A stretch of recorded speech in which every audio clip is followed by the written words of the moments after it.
Dans un hôpital en Rhône-Alpes, quelqu'un pénètre en pleine nuit dans une chambre pour débrancher le respirateur d'un des patients. Un jeune homme de 35 ans, Maxime, qui était depuis plusieurs semaines dans le coma. Pour quelle raison vouloir empêcher cet homme de se réveiller? En quoi était-il une menace?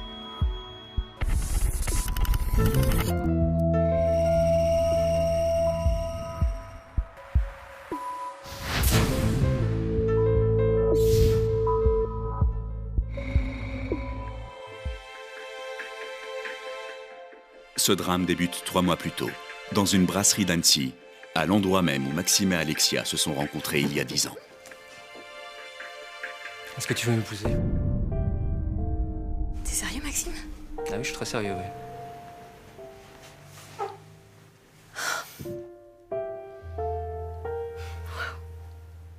Quand soudain... Maxime! Maxime! Maxime! Aidez-moi! Maxime!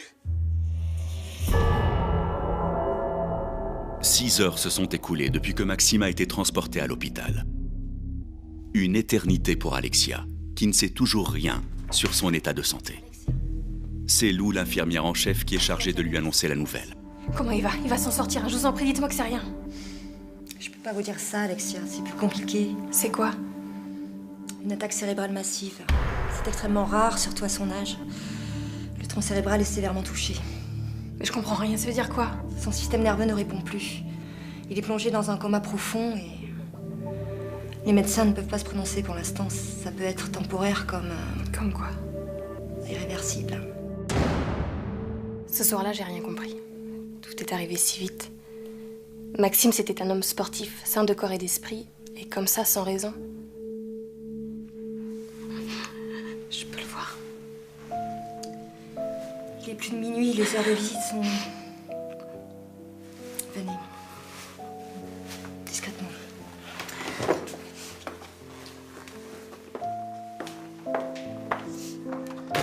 J'ai fait une entorse au règlement. J'ai tout de suite été émue, touchée par Alexia.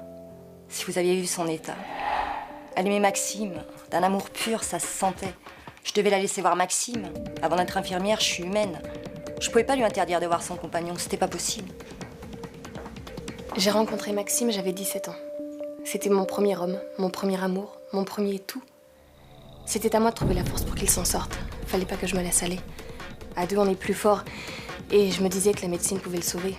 Trouver de nouveaux traitements. Mais en vérité, personne n'en savait rien. J'étais perdue.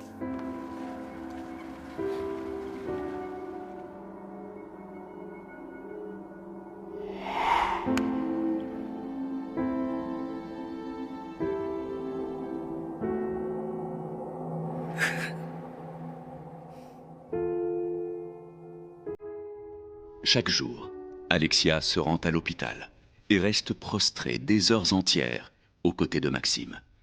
Lou la croise quotidiennement. Et peu à peu, face à la détresse d'Alexia, l'infirmière ne peut s'empêcher de la réconforter. Parlez-lui, n'ayez pas peur. Mais il m'entend pas. Qu'en savez-vous? Moi, je suis sûre qu'il vous entend, qu'il vous comprend. Il veut vous sentir près de lui, je vous assure. Je lui dis quoi? Ce que vous avez sur le cœur. Parlez-lui de vous, de votre amour, de vos moments à tous les deux. Rassurez-le. Il n'attend que ça. Je vous laisse. Seule dans la chambre avec Maxime, Alexia suit les conseils de son infirmière. J'ai hâte que tu sortes. Pour qu'on puisse enfin se marier et faire un beau voyage de noces. Et puis, pourquoi pas avoir un bébé?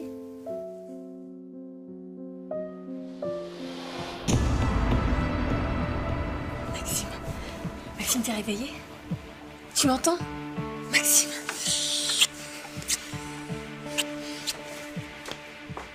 Il m'avait serré la main. Il me fallait un signe pour y croire, un tout petit signe. Et je l'avais eu. C'était magique, comme un miracle. J'étais si heureuse. Il m'a serré la main. Vous voyez? C'est bon signe, hein? Très bon signe. Continuez à vous livrer à lui. à lui parler. Il va s'en sortir, je le sens. Je pouvais pas lui dire que ça voulait rien dire. C'est des contractions réflexes, hein, ça peut arriver. Je voulais pas briser ses espoirs, elle était si contente. Fallait qu'elle y croie. Faut toujours y croire, c'est primordial. Et pour ça, oui, j'étais prête à mentir. Ce qui comptait pour moi, à ce moment-là, c'était qu'elle s'effondre pas. Ce jour-là, une autre personne rend visite à Maxime, Franck. Ils ne se sont pas vus depuis plus de 10 ans, et pourtant... Je suis le père de Maxime, où est-il? Maxime, venez avec moi. L'hôpital m'a appelé pour me dire que Maxime avait fait une attaque. Mon sang n'a fait qu'un tour. Les relations entre Maxime et moi ont toujours été conflictuelles, c'est vrai. Il y a 12 ans, on s'est battus. Mais vraiment battus, hein, au sens propre. Et depuis, on s'est plus revus. Mais lorsque vous apprenez que votre enfant est... Là, il n'y a plus de rancœur, je vous jure. Franck est visiblement bouleversé à la vue de son fils inanimé. Dieu, mon fils. Tu m'entends? Tu m'entends? Mais il n'en reçoit pas moins un accueil glacial de la part d'Alexia. Vous êtes sa femme? Sa compagne. Comment c'est arrivé? Qu'est-ce que vous faites ici? Attendez, c'est mon fils, j'ai tout de même... Maxime avait coupé les ponts avec vous et vous savez très bien pourquoi. On a eu des différends, lui et moi. Je suis pas sûre qu'il soit content de vous voir. Pas en ce moment. Enfin, qu'est-ce que vous en savez? Je suis son père, merde! Ces vieilles querelles, tout ça n'a plus aucun sens face à la mort, à la maladie. Cette putain d'attaque cérébrale, vous pensez pas? Je sais plus. Comment vous appelez-vous? Alexia. Alexia, faites-moi confiance, écoutez. Face à une tragédie pareille, il faut que nous soyons unis. Son père, Maxime le considérait comme une ordure. Il y a 12 ans, sa mère s'est suicidée. Maxime a toujours tenu son père pour responsable. Sa mère était d'une bonne famille bourgeoise. Franck, sans aucun scrupule, a dilapidé son patrimoine pour créer des boîtes qui s'effondraient à chaque fois. Sans compter que c'était un coureur de jupons hors pair. Il a ruiné et trompé jusqu'à ce que sa femme, complètement à bout, se pende. C'est à cause du suicide de sa mère que Maxime et son père s'étaient battus. Voilà en tout cas ce que m'avait raconté Maxime. Ce soir-là, Franck invite Alexia à dîner et, exténuée, celle-ci accepte de l'écouter. Il m'a tenu pour responsable du suicide de sa mère. Il y avait d'autres facteurs, je vous jure. Elle était dépressive, en fait. Bipolaire, plus exactement. Et c'est vrai, je l'ai pas aidée. Mais à aucun moment, je l'ai poussée à se tuer, je vous en donne ma parole. C'est vos histoires, Franck, entre vous et votre fils. C'est déjà assez lourd pour moi. Et je comprends, Alexia. Mais si ce malheur peut me permettre de me racheter, de faire la paix avec Maxime, j'accepte l'épreuve. Je suis là avec vous. Ah, regardez. J'ai apporté ça pour quand Maxime se réveillera. Alors, attendez, tenez. Regardez. Il avait quel âge, là? 5 ans. On était en vacances dans le sud du Portugal. J'ai toujours voulu voir des photos de Maxime enfant. Celle-là, regardez. Ça a été une soirée merveilleuse. Franck a raconté plein d'anecdotes que j'ignorais. Il était bienveillant avec moi. Je préférais pas penser à leur querelle, c'était hors de propos. J'avais besoin de soutien. Je vais vous dire, j'étais sincèrement heureuse que Franck soit avec moi pour traverser cette épreuve. Chaque jour, pendant 1 mois, Franck et Alexia se rendent ensemble à l'hôpital pour veiller sur Maxime. Qu'est-ce qui se passe? L'hématome s'est pas résorbé. Jusqu'au jour où Lou les empêche d'entrer dans sa chambre. Et cette nuit, il y a eu un sévère engagement du tronc cérébral. Non, mais elle comprend rien, votre charabia, là. Mais ça veut dire quoi, là? Son état est irréversible. Il serait intubé jusqu'à sa mort. Pour s'alimenter, s'hydrater, respirer. Son état est irréversible. Il serait intubé jusqu'à sa mort. Son état est irréversible. Il serait intubé jusqu'à sa mort. Maxime. Aidez-moi, aidez-moi.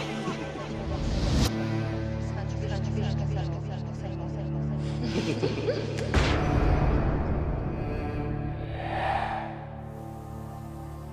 Alexia en veut terriblement à Lou. Elle se sent trahie par celle qui lui avait pourtant donné espoir.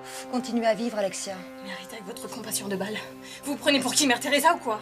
Je comprends votre colère. Mais arrêtez aussi de me comprendre. Vous m'avez fait espérer pour rien. L'homme que j'aime est un mort-vivant. Vous pouvez pas comprendre. Si. Vous vous foutez de moi en plus. Je vous déteste. Je t'ai habituée à ça. Que les membres de la famille s'en prennent à moi. C'est plus facile d'attaquer le personnel infirmier que les médecins. Franck, il pouvait m'insulter, ça me faisait ni chaud ni froid. Mais avec Alexia, c'était différent. Ça faisait qu'un mois que je la connaissais, mais déjà, je la considérais presque comme une petite sœur. Nous étions plus proches qu'elle ne le pensait, elle et moi. Mais que signifient les propos de Lou? Pourquoi s'attache-t-elle tant à Alexia? Une empathie qu'elle ne ressent visiblement pas pour Franck. Combien de temps il va rester comme ça? Une semaine, 1 an, 50 ans, il n'y a pas de règle.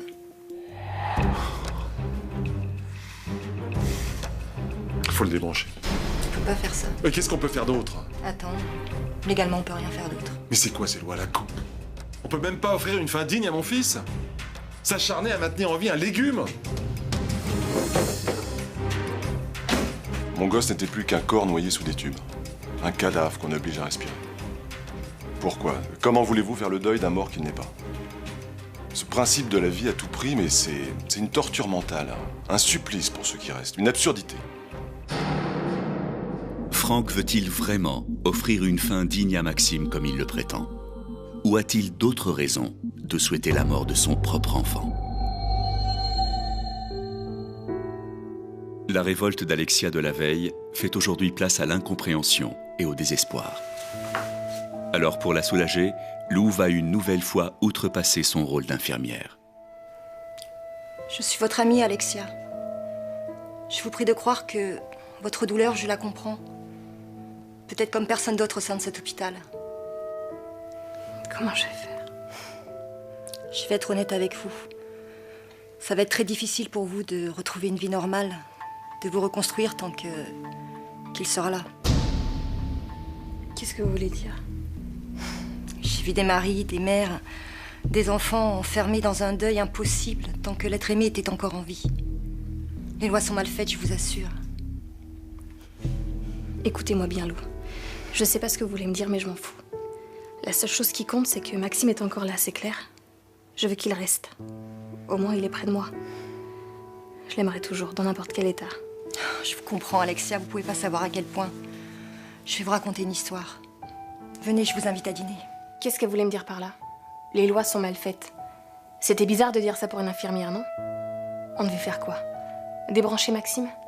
C'était ça qu'elle me proposait? Maxime était toujours là et je voulais qu'il le reste. Le plus longtemps possible. La médecine, ça sert à ça, non? Les propos de Lou ont choqué Alexia. Alors l'infirmière lui confie le lourd secret qu'elle porte, seule, depuis des années. Il y a 7 ans, j'étais folle amoureuse d'un homme. Il était clarinettiste professionnel. Un artiste. Sensible et génial. Dès que j'avais des congés, je partais avec lui aux 4 coins du monde lors de ses tournées internationales. On était heureux.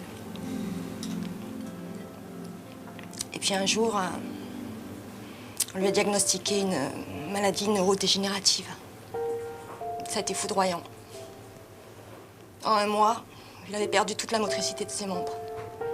Imaginez, pour un clarinettiste, ne plus pouvoir toucher son instrument, ne plus pouvoir jouer, c'était terrible. Il pleurait. Il voulait en finir. Plus vite. Qu'avez-vous fait? En France, il était condamné à se voir périr doucement.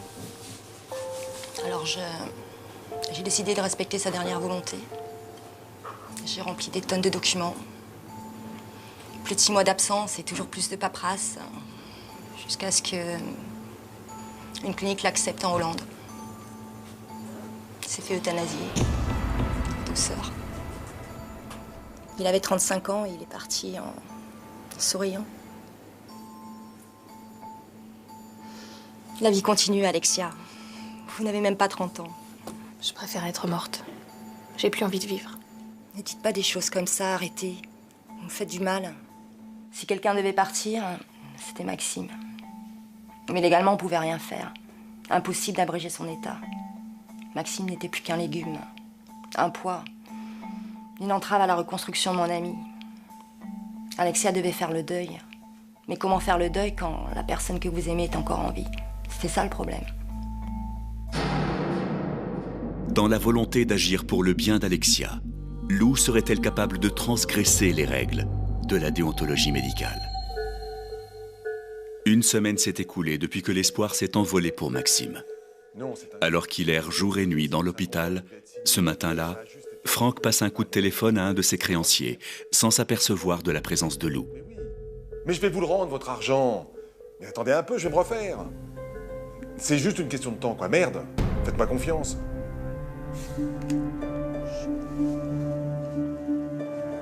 Vous avez des ennuis financiers?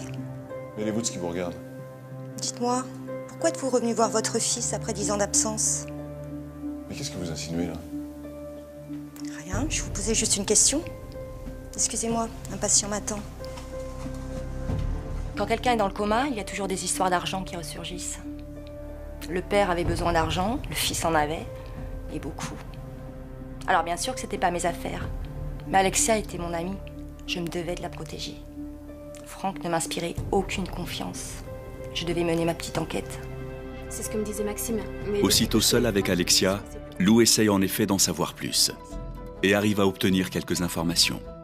Maxime gagnait bien sa vie? Très bien, mais pourquoi toutes ces questions? Vous me faites peur. C'est rien, je me renseigne, c'est tout. Je sais pas ce que j'ai en ce moment. J'ai envie de vomir. Alexia et Maxime n'étaient ni mariés ni pacsés. Le seul héritier de la fortune de Maxime, c'était donc son père. Voilà pourquoi il hurlait au scandale pour qu'on débranche son fils. Une fin digne. Mon œil, ouais. Je vais vous dire une grande vérité. Les charognards hantent les couloirs d'hôpitaux.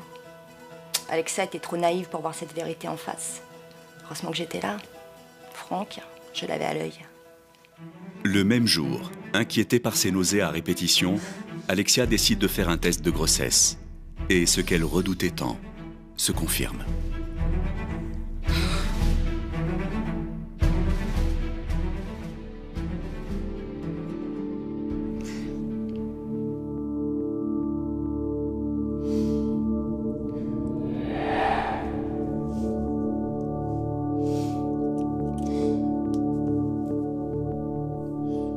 Enceinte, le sort s'acharnait. J'attendais un enfant d'un homme qui n'était ni mort ni vivant. Cette fois, tout s'écroulait pour de bon. Qu'est-ce que je devais faire, bon sang? Comment pouvais-je être mère dans cette situation? Même si son envie de porter l'enfant de Maxime est grande, Alexia doute et se confie à Franck. Avoir un enfant dans ces conditions, c'est au-dessus de mes forces. J'adorerais être grand-père, hein, mais je comprends que vous vous posiez des questions. Bon sang, mais pourquoi toutes ces épreuves? Calmez-vous, Alexia, je vous en prie. Si vous devez avorter, avortez. C'est pas de votre faute, rien n'est de votre faute. Ce bébé, c'était la vie, mais je devais choisir. Si j'avortais, ce serait plus simple. Je ne pouvais pas veiller sur Maxime et sur notre enfant. Ce serait trop lourd à porter, une souffrance interminable. Et quelle horreur pour un enfant de n'avoir que cette image de son père. J'avais pris ma décision. Encore vos nausées? Alexia n'ose pas dire à Lou qu'elle est enceinte. Mais celle-ci a deviné. Je le sais depuis plus d'une semaine. Mais comment avez-vous pu le savoir? Avec vous, je ressens des choses. C'est comme s'il y avait une connexion entre nous. Vous ressentez pas ça, vous? Oui, peut-être. Je sais pas. Un bébé, alors? Je vais avorter. Vous êtes malade? Pourquoi? Je peux pas garder ce bébé. Alexia, cet enfant, c'est le symbole de votre amour avec Maxime. C'est la continuité de la vie, vous pouvez pas faire ça. Mais arrêtez de m'embrouiller avec vos beaux discours, vous n'êtes pas à ma place.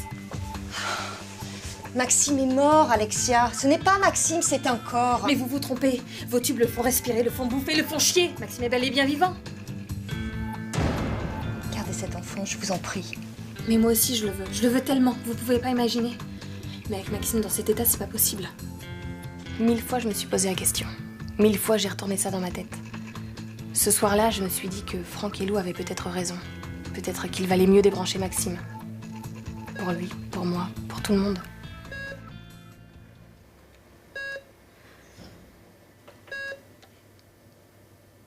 Mais Alexia n'en trouve pas la force.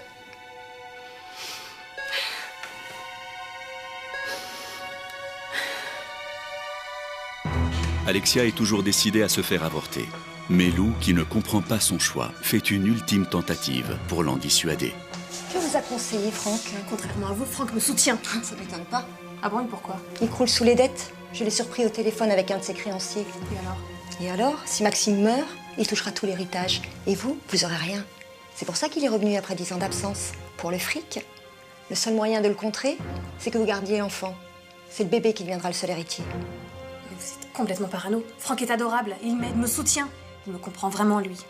Rappelez-vous ce que disait Maxime de lui. Un vautour. Il n'a pas changé, je le sens. Mais arrêtez avec votre 6e sens à 2 balles. Et puis vous me parlez de fric alors que je... Je parle de vous, de votre vie, de votre avenir, bon sang. Mais j'ai plus de vie! J'aurais tellement aimé avoir un enfant avec mon premier amour, mon seul amour. Alexia devait garder ce bébé, en mémoire de Maxime. La situation était très difficile, mais ce bébé, c'était le symbole que la vie doit se poursuivre envers et contre tout. Et puis, il fallait stopper Franck et ses intentions douteuses. La souffrance aveuglait Alexia. Elle ne parvenait pas à voir clair dans le jeu de ce beau-père. Et pourtant, Alexia a des doutes. Bon, je vais me faire un café, je reviens. Vous en voulez un? Et elle est prête à tout pour connaître la vérité sur Franck.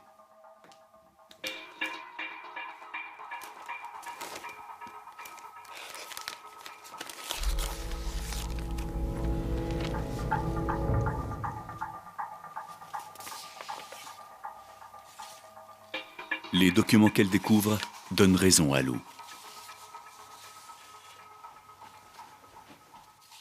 Mais qu'est-ce que vous faites? Vous fouillez dans mes affaires? Maxime avait donc raison, vous n'êtes qu'un salopard à jouer les gentils. Qu'est-ce que vous racontez, là? Vous voulez plonger vos dettes? Voilà pourquoi vous vouliez tant que j'avorte. Mon bébé, votre femme, votre fils. Vous êtes prêts à tout pour le fric, même tuer. Je vous interdis de... Excusez-moi, j'étais sincère avec vous, Alexia. Repartez d'où vous venez. Disparaissez de nouveau. Pour le bien-être de tous.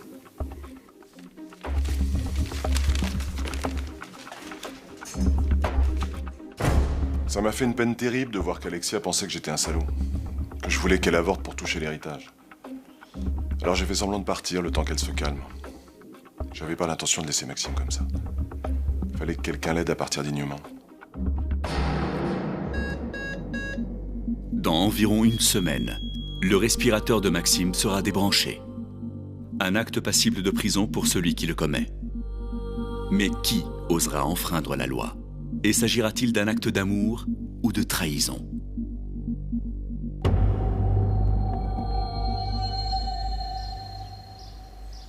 Cela fait 5 jours que Franck n'a pas remis les pieds à l'hôpital.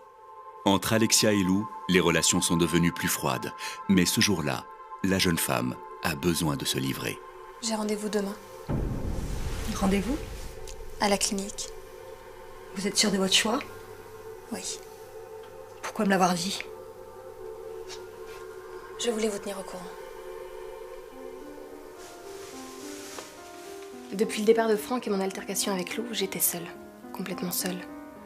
Le lendemain, j'allais avorter et il fallait que je dise à quelqu'un. C'était trop lourd à porter. La seule oreille, c'était Lou. Cette fois, elle m'a rien dit. Pas de remontrance ou de grands discours. C'est comme si elle avait accepté mon choix.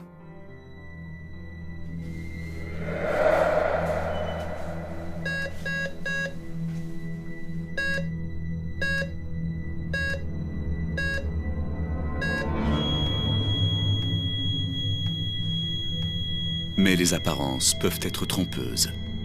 Submergée par l'émotion, perdue entre sa propre histoire et celle d'Alexia, Lou, cette infirmière irréprochable, enfreint pour la première fois le code de déontologie médicale. J'ai éteint toutes les alarmes et j'ai débranché le respirateur.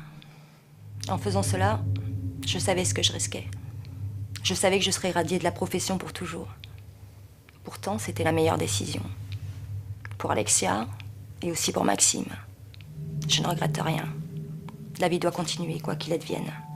Quelques instants plus tard, encore sous le choc de son propre geste, l'infirmière annonce la nouvelle à celle qu'elle considère avoir libérée. Laissez-moi un message. Alexia, annulez votre rendez-vous de demain. Vous pouvez garder l'enfant. Maxime nous a quittés ce soir. Vous pouvez faire le deuil et être mère. J'ai pensé à l'amour de ma vie, disparu trop tôt. À l'enfant qu'on aurait pu avoir tous les deux. Mon clarinettiste. Il aurait compris mon geste. Il aurait été fier de moi. J'ai écouté le message juste avant d'aller à la clinique. Quand j'ai appris ce qu'elle avait fait, j'étais totalement ébranlée. Elle avait fait ça pour moi, en fait. D'un côté, je lui en voulais. Elle avait décidé à ma place. Elle m'avait pas laissé le choix. Et en même temps, sans elle, j'aurais jamais gardé mon enfant. Lou, j'ai tout de suite vu que c'était une illuminée. Le genre de personne aveuglée par ses bonnes intentions, qui s'occupe de vos problèmes comme si eux seuls étaient dans le vrai. Mais qu'elle a jusqu'à risquer la prison pour aider Alexia, j'aurais pas pu l'imaginer. Finalement, comment lui en vouloir? Elle a fait ce qu'il fallait faire. Lou sera soutenue par Alexia et Franck durant tout son procès. Elle sera condamnée à 5 ans de réclusion pour homicide volontaire, un jugement clément au vu des circonstances exceptionnelles. Alexia ira lui rendre visite en prison chaque semaine avec son enfant prénommé Maxime et dont Franck s'occupera comme de son propre fils. Avec les remises de peine, Lou devrait être libre dans 2 ans et demi, mais ne pourra plus jamais exercer sa profession.